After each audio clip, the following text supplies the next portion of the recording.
السلام علیکم لسنرز، شروع کرتے ہیں آج کی سٹوریز اللہ کا بابرکت نام لے کر جو انتہائی عالی رتبہ اور بہت جلیل القدر ہے۔ آئی ہوپ آپ سب لوگ بالکل ٹھیک ہوں گے اور شروع کرتے ہیں آج کی خوفناک کہانی ہے۔ یہ کہانی میرے ساتھ شیئر کی ہے فلک شیر نے۔ فلک شیر کہتے ہیں کہ میں لاہور میں رہتا ہوں اور ایک سچ پر مبنی میرے گھر کا ایک واقعہ جو کہ دل لرزا دینے والا واقعہ ہے، جادو کی ایک ایسی خوفناک کہانی جو میں آپ کے ساتھ شروع سے آخر تک شیئر کروں گا۔ فلک شیر کہتے ہیں میری جو دونوں بہنیں اور میرے اوپر کسی نے شدید کالا جادو کیا تھا۔ شروع میں تو اس کی کوئی بھی تشخیص نہیں ہو سکی، چھوٹی ایج تھی، ہم لوگ پڑھ رہے تھے، کچھ پتہ نہیں تھا، لیکن جادو کی بھی کچھ مدت ہوتی ہے اور ہمارے اوپر جو مدت ڈالی تھی وہ لائف ٹائم جادو کی مدت ڈالی تھی۔ میں پڑھنے لگ گیا، اسٹڈی کمپلیٹ ہونے کے بعد میں باہر کے ملک چلا گیا، میری دونوں بہنیں ادھر تھیں اور میری امی ابو۔ میری جو چھوٹی بہن تھی وہ بہت زیادہ بیمار رہنے لگ گئی، کچھ لوگ کہتے ہیں نظر بد لگ جاتی ہے، کچھ لوگ کچھ کہتے ہیں مختلف علاج کرواتے رہنا، قرآن پاک، نماز، درود شریف کے ساتھ ہم نے پڑھتے رہنا سب کچھ، لیکن وقت کے ساتھ ساتھ سب کچھ بگڑتا جا رہا تھا۔ میں اچانک سے باہر کے ملک سے واپس آ گیا۔ میرے گھر میں ہم لوگوں کے کچھ ریلیٹیوز تھے جو کہ ہم سے کافی حسد کرتے تھے، لیکن وہ ہم سے بہت زیادہ حسد کرتے تھے۔ میرے باہر جانے کے بعد میری امی ابو کے وہ اتنے قریب ہو گئے پیسے کھانے کے لیے۔ میری امی ابو بہت بھولے اور معصوم ہیں، ان کو پتہ ہی نہیں لگا، اور انہوں نے ہمارے گھر میں ایک عامل بھیج دیا اور کہا کہ یہ عامل آپ کے بگڑے ہوئے سارے کام کروا دے گا۔ امی ابو نے ان کو یہ بھی بتا دیا کہ میرے بیٹے کی جو باہر کے ملک نوکری ہے وہ بھی ختم ہو رہی ہے، کچھ سمجھ نہیں آ رہا، اچانک سارے بنے ہوئے کام بگڑنے لگ گئے ہیں، بچیاں بیمار رہنے لگ گئی ہیں۔ وہ عامل ہمارے گھر آیا، اس نے کچھ تعویذات وغیرہ لکھ کر دیے اور ایسے لکھ کر دیے کہ کہا کہ یہ جا کر قبرستان میں پھینک آؤ اور اس سے تمہارا کام ہو جائے گا۔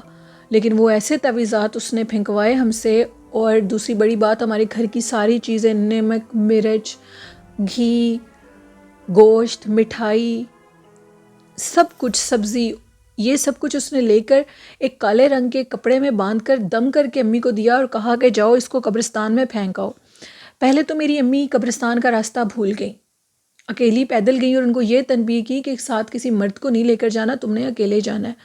پہلے تو وہ راستہ بھول گئیں اور پھر اس کے بعد وہ گھر آ گئیں۔ وہ راستہ تو نہیں بھولی تھی، وہ تو اللہ ان کو بچانے لگا تھا، لیکن دوسرے دن ابو نے ان کو سمجھایا اور وہ دوسرے دن جا کر نہر پر جا کر وہ سب کچھ پھینک آئیں اپنے ہاتھوں سے، کالے رنگ کے ایک کپڑے میں باندھ کر۔ حالات اتنے خراب ہو گئے کہ مجھے باہر کے ملک سے واپس آنا پڑا۔ بہنیں ہر وقت بیمار رہتی تھیں، کسی چیز کا کوئی حل نہیں تھا۔ جس بھی عامل کے پاس جاتے وہ صرف ایک ہی لفظ کہتا تھا کہ میں ساری رات تم لوگوں کا جادو کاٹتا ہوں اور صبح اٹھتا ہوں تو جادو کا ایک بہت بڑا پہاڑ پھر میرے سر کے اوپر کھڑا ہوا ہوتا ہے۔ اندھا دھند پیسے بہائے، کہیں سے کچھ آرام نہیں تھا۔ فلک شیر کہتے ہیں ساری امیدیں ختم ہو چکی تھیں، شادیاں نہیں ہو رہی تھیں، رکاوٹیں تھیں، لوگ باتیں کرتے تھے اور وہی دشمن آ کر ہم سے پوچھتے تھے کہ کیا تم لوگوں نے اپنے بچوں کا رشتہ کر دیا ہے۔ وہ آ کر باقاعدہ طور پر یہ جب پوچھ کر جاتے تھے تو میری امی بہت زیادہ بیمار ہو جاتی تھی اور پھر ہم سارے گھر والے بیمار ہونے لگتے تھے۔ ایون کہ وہ ہمارے دشمن ہم سے جب وہ ہمارے گھر سے ہو کر جاتے تھے تو اس کے بعد ہمارے سے فون کر کے بھی پوچھتے تھے کیا تم لوگوں کی امی ٹھیک ہے، کیا تم لوگ ٹھیک ہو، ہم لوگوں کو بڑی فکر ہو رہی تھی۔ اس طرح کی وہ ہمدردی جتاتے تھے، لیکن وہ تو ہمارے سب سے بڑے دشمن تھے۔ وقت گزرتا جا رہا تھا، سارے کام رک چکے تھے، صرف کھا ہی رہے تھے اور ہمیں کوئی خوشی نہیں ملتی تھی، رشتے ہوتے تھے ٹوٹ جاتے تھے۔ اس قدر پریشان تھے کہ ساری پریشانی کی حدیں ٹوٹ چکی تھیں، اب اللہ سے مدد مانگ رہے تھے۔ اچانک سے ایک دن فلک شیر کہتے ہیں میرا دل چاہا کہ میں درود ابراہیمی کا ورد شروع کر دوں اور کوئی مجھے سہارا نظر نہیں آ رہا تھا۔ 5 وقت کی نماز اور قرآن پاک تو میں پڑھ ہی رہا تھا، میں نے سوچا کہ اب کیوں نہ درود شریف شروع کر دوں۔ میں نے درود ابراہیمی پڑھنا شروع کر دیا، میں پڑھتا گیا، روز عشاء کے بعد میں نے پڑھنا شروع کر دیا۔ تقدیر بدلتی چلی گئی، یہاں تک کہ درود شریف پڑھتے مجھے 3 سال گزر گئے۔ جیسا بھی موسم ہوتا، جیسی بھی حالت ہوتی، درود شریف کو نہیں چھوڑتا تھا بالکل، پڑھتے اچانک ایک دن سردیوں کے موسم میں اپنے گھر کی چھت پر بیٹھا ہوا تھا۔ میں کیا دیکھتا ہوں، مجھے عادت ہے کہ میں کووں کو پرندوں کو ساروں کو کھانا وغیرہ ڈالتا ہوں. اور میں بیٹھا ہوا جمعے کا دن تھا، درود شریف پڑھ رہا تھا. اچانک سے میرے سامنے ایک کوا آیا جو کہ انتہائی عجیب سا تھا. باقی کووں کے نسبت وہ بہت عجیب تھا. میں نے اس کو جب دیکھا تو مجھے تھوڑا عجیب محسوس ہوا. مجھے لگا کہ وہ بیمار ہے. اس کی ایک چونچ تھی اور نیچے والی چونچ بالکل چھوٹی سی تھی، نہ ہونے کے برابر.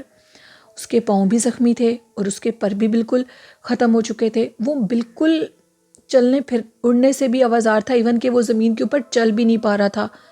باقی کوے بہت زیادہ تیز اور پھرتیلے تھے. درود شریف پڑھتے ہی اٹھ کر میں اس کے قریب گیا تو مجھے محسوس ہوا کہ میرا سر بہت زیادہ بھاری ہو گیا. میری آنکھیں اور سر اتنے بھاری ہو چکے تھے کہ مجھے چکر آنے لگے اور میں پیچھے جا کر دوبارہ بیٹھ گیا. میں نے دوبارہ درود شریف پڑھنا شروع کیا. درود شریف میں ایسی بڑی طاقت ہے کہ وہ مجھے محسوس ہوا کہ جیسے یہ چیز ٹھیک نہیں ہے، یہ کوئی موکل ہے جس نے ہمارے سارے کام روکے ہوئے ہیں. میں نے اللہ اور اللہ کے رسول صلی اللہ علیہ وآلہ وسلم کو یاد کرنا شروع کر دیا، درود شریف پڑھنا شروع کر دیا. وہ کہتے ہیں کہ جیسے ہی میں نے درود ابراہیمی کا اس کے سامنے دوبارہ ورد شروع کیا تو اس کوے نے اپنی چونچ ہلانی شروع کر دی. وہ اپنی چونچ کو باقاعدگی سے ہلا رہا تھا، اس طرح کہ جیسے کوئی چیز پڑھ رہا ہو.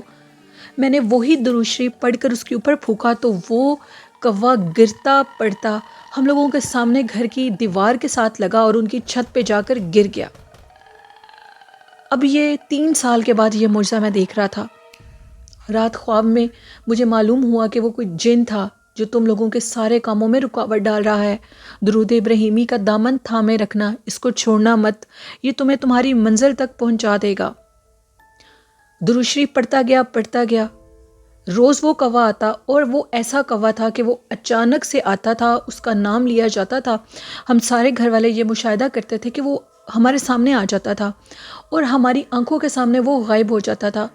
اب درود شریف نے اس کو ہمارے در پہ لا کر بٹھا دیا اور اس کی بری حالت ہم نے اپنی آنکھوں سے ہوتے دیکھی.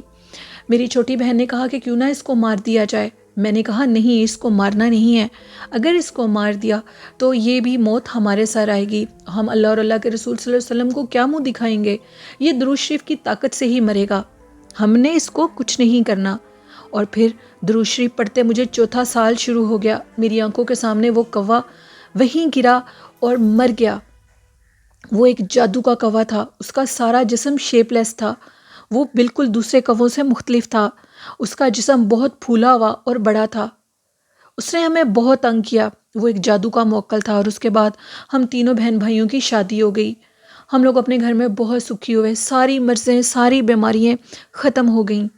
اور فلک شیر کہتے ہیں کہ یہ میری زندگی کا ایک تجربہ ہے جو میں نے آپ کے لسنرز کے ساتھ شیئر کیا. کبھی بھی کسی کے اوپر اندھا یقین مت کریں. اپنی نعمتوں کو اپنے رشتہ داروں سے چھپا کر رکھیں.